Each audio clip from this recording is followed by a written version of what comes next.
At Christmas dinner, while everyone laughed and opened gifts, my mom secretly drained my savings to help my perfect sister buy an apartment. They smirked. "You've lost your future." I just smiled because the money was actually. Picture this. It's Christmas dinner. The scent of cinnamon is thick in the air, laughter echoing. But for me, the warmth turned ice cold the moment I realized my family had just stolen my future, not just my money, but the very ground beneath my feet. I walked into my childhood home that Christmas Eve, late enough that the tree lights felt less like festive glow and more like harsh spotlights. The whole place reeked of cinnamon and, well, bragging. You know that feeling, right? Like you're walking into a picture-perfect scene, but something's just a little off? Coats were piled high on the stairs, and a carefully curated cascade of laughter floated out of the dining room, the kind that screams, "Nothing bad ever happens here." Oh, if only they knew. I'm Caleb, 34. I run a small construction company, 3 crews, a yard full of scaffolding, and a thermos that's seen more sunrises than most people I know. In my family, I'm the guy who fixes things. The quiet background adult who knows a guy, shows up first, leaves last, and never complains. I grew up in that house, left my marks everywhere. That banister scratch? That was 12-year-old me, helping Dad. The pantry hinge that still squeaks on humid days? Yep, also me. My car trunk is basically a mobile toolbox because I'm the son who changes a dead bulb before anyone even notices it's out. Christmas usually meant bringing batteries, duct tape, and enough patience to assemble toys at midnight. But this year, I brought quiet. Mom spotted me first, all smiles in her lucky red sweater.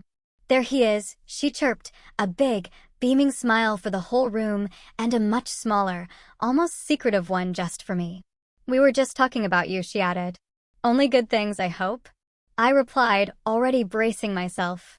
"Of course," she said, in that tone that always means the exact opposite.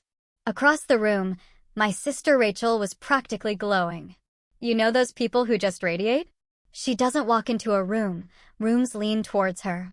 She was by the tree, surrounded by cousins and her boyfriend, soaking up that golden child energy. Then Dad raised his glass, clinking it loud. To the provider, he announced, like it was the funniest joke in the world. Everyone laughed. I just stood there, because that's my line.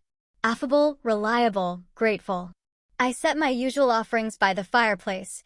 Batteries, cabinet hinges, a box of rare screws for that back deck I'd been meaning to fix. Little symbols, you know? Just trying to say, I still care. "Come sit," Mom cooed. "We saved you a spot by the tree." That's when I saw it. The glint of Rachel's banking app open on her phone. My mom's phone flashing with a notification. And my dad, really trying to whisper, "Don't say anything yet," but grinning like a Cheshire cat. This big, excited, can't control it grin. "Big day," Rachel practically sang, her voice way too loud for the room. Mom patted her phone. "Your sister found an apartment. A dream place. We helped her unlock her future." My stomach dropped. She continued, oblivious, "We took your savings this afternoon." "My, what? Your savings?" she repeated, so gently, like I was a child. "The account you always call your future house fund." Rachel needed a down payment. It was time-sensitive. We handled it as parents do. "You can rebuild, Caleb." Rachel, meanwhile, gave me that closed-lip smile she reserves for triumphs. "You're a builder, Caleb.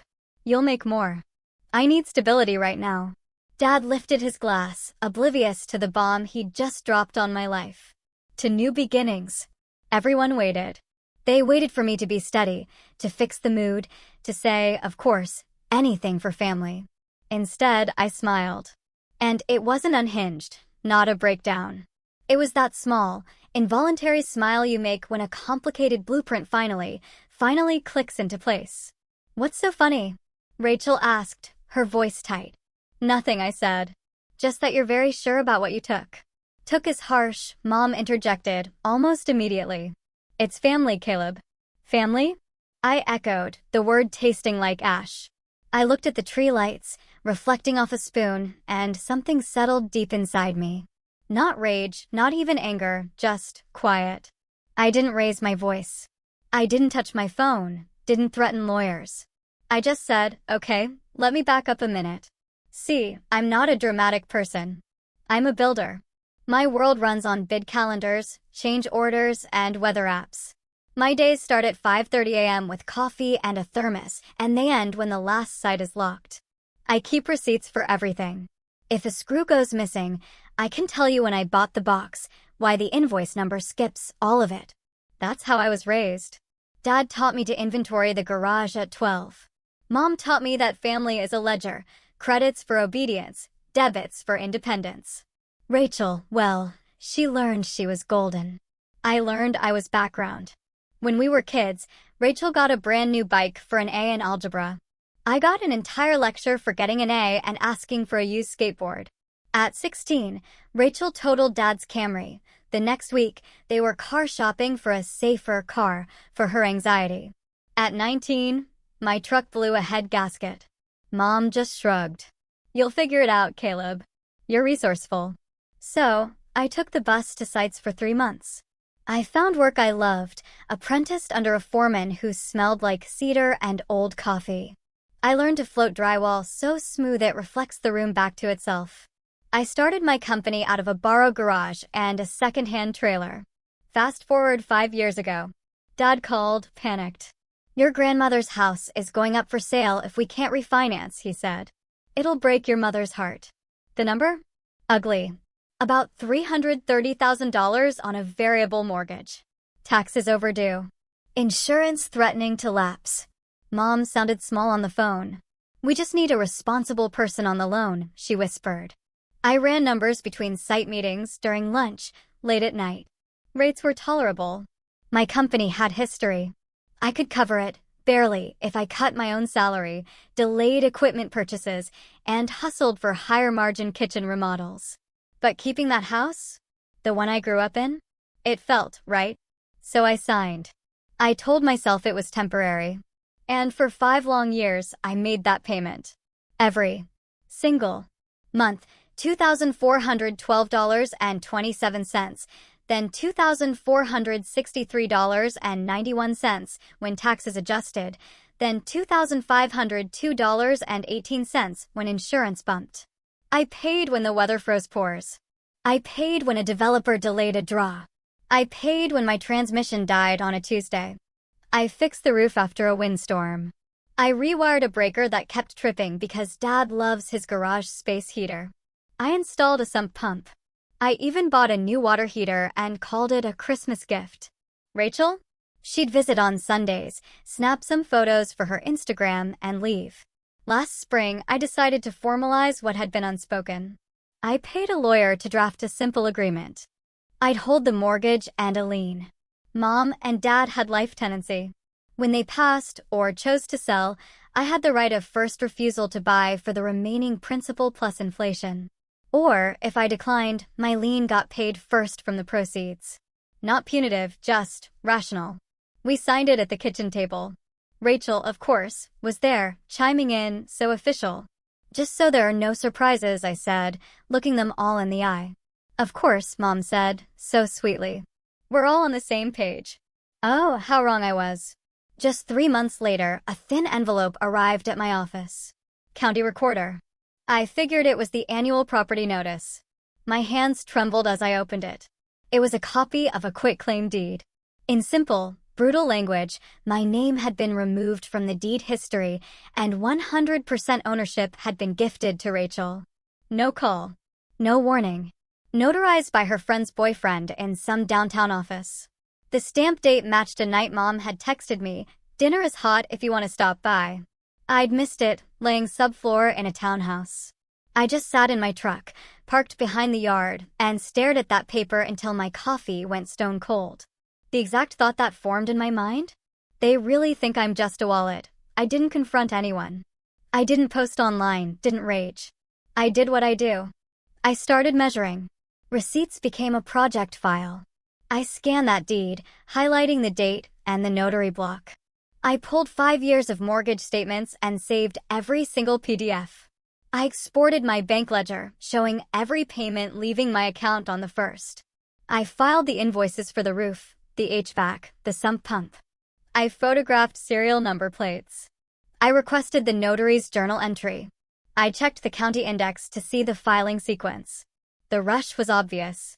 Then I circled Clause 4.7 in our life tenancy agreement. No transfer of ownership may impair the mortgage's lien or right of first refusal. Any such transfer shall be voidable at mortgagee's discretion. I even took screenshots from Mom's old texts. The house feels safe with you on paper, she wrote, just 2 weeks before the quick claim to Rachel. And Rachel, help with my apartment search. You're good at boring things, smiley face. And Dad, don't overcomplicate. It's family. I also thoroughly reviewed my accounts. Like any small business owner, I keep operating, payroll, taxes, and personal. 2 years ago, after a break-in at a site, I created one more account. Nicknamed Future House Fund. On paper, it looked like a standard savings account. In reality, it was a holding account tied to a trust my lawyer had set up for crew retention and my eventual down payment. Money that could only be used with dual authorization for very specific purposes, equipment purchases, payroll emergencies, or the acquisition of my first personal home. I had filed the trust, set audit alerts. I'd even moved my real liquid savings to a different bank. So the Future House Fund always showed a balance for discipline, but it was actually restricted by the trust language and a bank clawback policy. Any misdirected funds, it stated, must be returned to the originating trust upon notice. So, when Mom told me on Christmas that they'd helped Rachel using my Future House Fund for a down payment, the data clicked. Like joists on layout marks. It explained the grins. It explained the speed. It explained the word handled. They'd found an old key, Mom, on a joint recovery form from when I was 21, and just used it. They thought it was just savings. They didn't know about the trust language, the dual authorization, the audit alerts, or Clause 4.7, sitting there like a hidden, load-bearing beam in the walls of our agreement. I still didn't want a war, not really. I wanted daylight. I wanted boundaries strong enough to stop a leak without flooding the house. But then came Christmas dinner. And the smirks. And the casual, now you've lost your future. Something in me finally, truly, sat up. I didn't storm. I didn't yell. I just slid my phone out of my pocket and set it face down on the table. The room, which had been buzzing with forced cheer, went quiet. Rachel instinctively reached for her water glass. Mom placed her fork on her plate with delicate precision. Dad crossed his arms, his earlier grin completely gone. Caleb, Mom began, her voice soft, almost pleading. We know this is a shock. But you're strong. You'll rebuild. Your sister has a chance she won't get again. The realtor said things move fast. Things do move fast, I said, my voice steady, even. Deeds too. Dad's mouth pinched. This again. I looked directly at Rachel. When did you sign the quitclaim? She blinked. What quitclaim? The one that puts the house solely in your name. Butter knives hovered midair. Mom's face didn't change, but her eyes flicked, just once, toward Dad. We discussed making things simpler, she said, a brittle edge to her voice. You are always more interested in your business. Keeping paperwork tidy helps everyone. Clause 4.7 says otherwise, I stated. Clause what? Dad snapped. In the life tenancy agreement we all signed. I slid a manila envelope out of my jacket. Not dramatic. Just prepared. I placed the one page they'd all initialed last spring on the table, the section highlighted in a neat yellow rectangle. Next to it, the county index printout, dates, notary, transfer, Rachel's name. Then I took out one more sheet. A page from the trust document governing my future house fund, with one sentence underlined. Any disbursement not in compliance with the approved purposes shall be reversed upon notice, and all accounts used for such disbursement shall be placed under temporary hold pending review, and a sticky note, with a timestamp from just an hour earlier. Unauthorized transfer request flagged. Hold initiated. Rachel's smug smile finally faltered. What does that even mean? She whispered. It means, I said, my voice cutting through the silence, the money you took was actually trust restricted. Not a sock drawer. Not a piggy bank. The bank has already flagged the transfer and initiated a reversal. The title company will get a hold notice if they try to close with those funds. That can't be true, Mom breathed, her eyes wide. You watched the confirmation. You watched a request, I corrected. Not a settlement. Dad leaned forward, his face flushed. You'll drown us in paperwork, son. I build things that don't collapse, I retorted. Caleb, Mom tried again, her sweetness curdling. This is your sister. She has plans. There are children in her future. You're single. You have your company. You don't need a house yet. I just let the words fall into the silence. Rachel crossed her arms. You're making this hard on purpose. I'm making it accurate, I said. About the deed, Clause 4.7 makes your transfer voidable. About the money, it will be reversed. And about me? I'm done being the background adult who finances everyone else's life and gets called selfish when I ask for basic respect. The room heated up, mostly from them. You're overreacting, Dad sputtered. It was a family decision. No, I said, steady as concrete. This is a boundary. Think of the kids. Mom cried, as if her future grandchildren were already under the Christmas tree. Rachel's boyfriend, silent until now, finally spoke up. You're going to ruin her closing over a technicality? I don't ruin things, I said, looking him dead in the eye. I fix what people break. Suddenly, phones buzzed. Mom's. Rachel's. Notifications coming in waves as banks do their job. It says, hold, Rachel whispered, her face pale. Funds on hold. Dad slapped his palm lightly on the table, the sound sharp in the quiet. Enough, Caleb. Give your sister a yes or a no. I stood up. I tucked the papers back into the envelope. I picked up my keys. My hands didn't shake. Okay, I said. Here's the no. No more secret deeds. No more secret transfers. No more using my name like it's a universal donor. No more, you're strong, you'll rebuild, as a cover for taking without asking. And the yes. Mom asked, her voice small now, almost broken. The yes is simple, I said. We can meet after the holiday with a neutral lawyer and unwind what you did in daylight. Or we can let the bank and the county unwind it. Either way, I'm done being invisible. You're punishing us, Mom accused. This isn't about revenge, I replied, my voice firm. This is about closure. I left the envelope on the table, those highlighted lines visible like hazard tape. And I stepped out onto the porch, into cold air that felt new clean. Behind me, the dining room erupted. Chairs scraped, voices layered into a cacophony. My phone buzzed. One voicemail, then one message, 259. I didn't check. I stood under the porch light I'd rewired last spring and just let December's quiet settle on my shoulders. The next 48 hours were a missed call volcano. 29 calls from Mom. 14 from Dad. 22 messages from Rachel.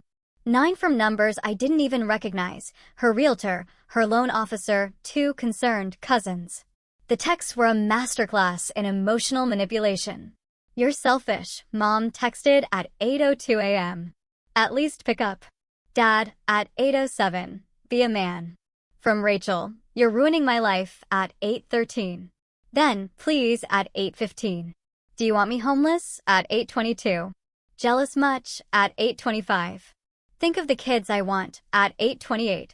You're not even using that money, at 8:29. Then, at 8:30, my lawyer called. I'd emailed him the night before from my truck, a terse holiday emergency. Family transferred deed. Tried to move trust funds. What are my next steps that keep this clean? We spoke in calm, boring, professional words. He filed a notice of interest at the county first thing. He sent a letter to the bank, formally invoking the trust clawback clause. He prepared gentle, firm letters to my parents and to Rachel, * cease any further transfers. Meet with a neutral party to unwind this, * no threats. Just structure. At 10:12, the bank compliance officer, the one who knows me because I brought donuts when they approved my first equipment line, called to confirm.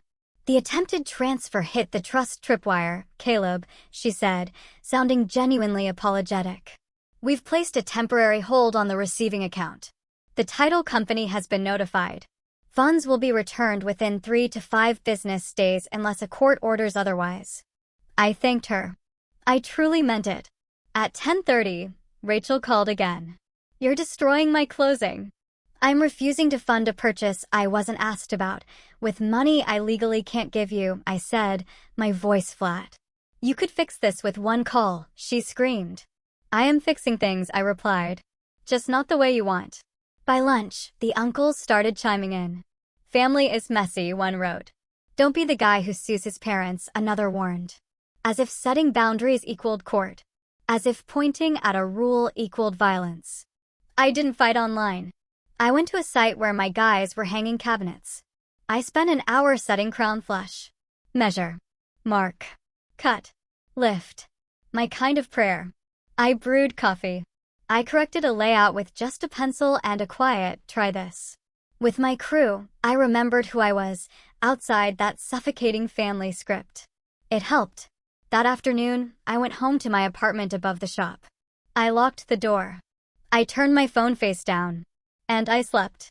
I woke to 10 more messages, then 20, then 40. I muted the threads.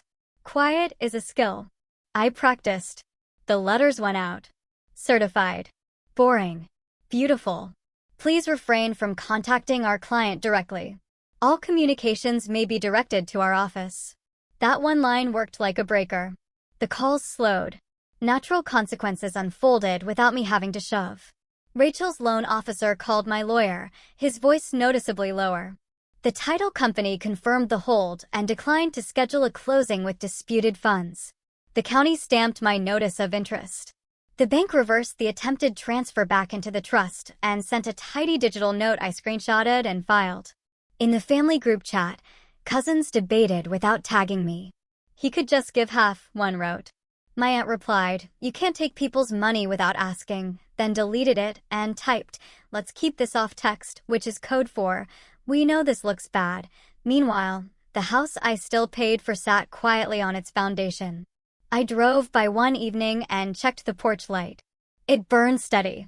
I even fixed a sagging fence latch, just because the screwdriver was already in my pocket and muscle memory is a hard habit to break.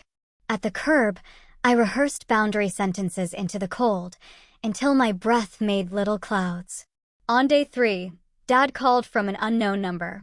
Your mother is sick over this, Caleb, he said, his voice raw. You're killing her Christmas. I'm not, I replied, calm. Choices have consequences. You made choices. You're making this so formal on purpose.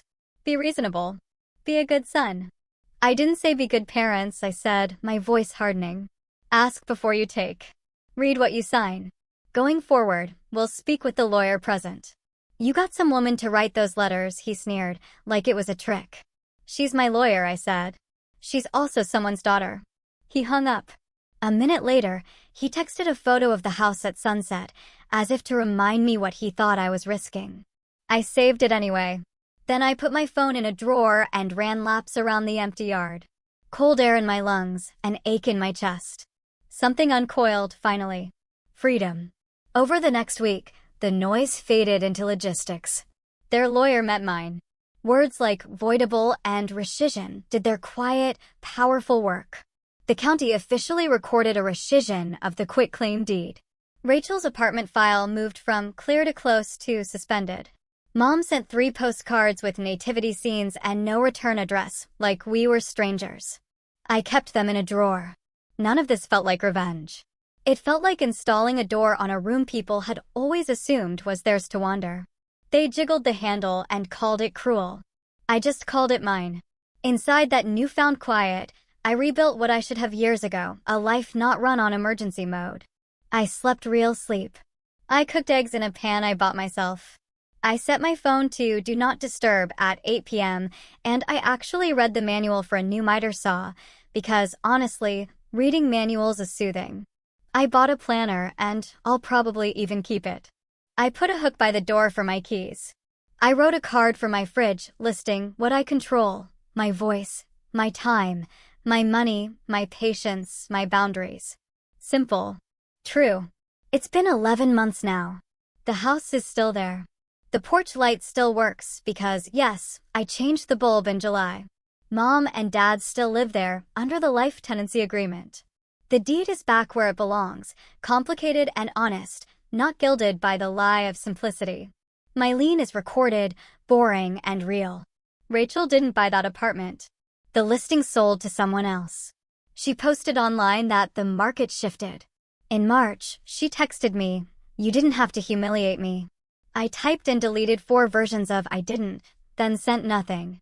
Her boyfriend is still around, I think. I don't really know. I've kept my company small on purpose. We finished 2 kitchens, a sunroom that made a retired teacher cry happy tears, and a ramp for a guy who fell off a ladder. I hired 1 more apprentice and gave him Saturdays off, because I remember being 20 and bone-tired. Payroll hits every other Friday at 9 a.m., like the sun rising. I bought the miter saw I'd been borrowing and told no one. It felt good. In May, I met my lawyer in a beige conference room and signed a final agreement with my parents. Everything we'd already done, but cleaner. No surprises, no poetry, just lines that keep the house up. We all initialed clause 4.7 again. Mom's hand shook. Dad didn't look at me. At the elevator, Mom said, "Caleb, I didn't realize we were hurting you." "I know," I said. It was true. But I did realize. I still get the itch to fix things. In September, I brought my drill to tighten a hinge at their house and left it in the truck. We ate store-bought pie at the same table where my envelope once sat like a flare. Rachel wasn't there. Dad asked about business in a voice that sounded like someone trying on a shirt he's not sure fits. Mom offered leftovers twice, like that could undo years. I said yes the second time, because sometimes the gentlest boundary is also a kindness. Closure isn't a gate that slams shut forever. It's a door you frame straight, hang true, and close softly. It latches because it's level. It stays shut because you measured. People ask how I knew what to do. I didn't. I knew what not to do. I knew not to perform tantrums in group chats. I knew not to let the shame of being difficult push me back into the old role. I knew I didn't have to be the family wallet to be a good son.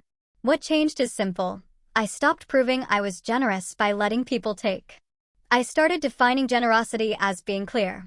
The index card on my fridge still says what I control. I added 1 more line, my future. It's mine. Not because I guarded it angrily, but because I built it carefully. On the first cold night of this winter, I stood on a small lot I bought in October, a scruffy triangle behind a stand of maples, and looked at the chalk lines I'd snapped in the dirt. My first personal house. 2 bedrooms, a workshop under the eaves, a porch that faces the late sun. The soil test was in my pocket. My thermos was warm in my hand. I texted my project manager a photo of the chalk. He replied, "Proud of you, boss." I saved that text. I keep good receipts now, not to win a fight, but to remember the build. Sometimes a message still pops up from a number I know too well. "We miss you. Come for Sunday." It won't be like before. I read it, I breathe, and then I decide. Sometimes I go for an hour. Sometimes I don't. Both are okay. Both are mine. The last postcard Mom sent sits under the little plant by my sink. The stamp is a snowflake.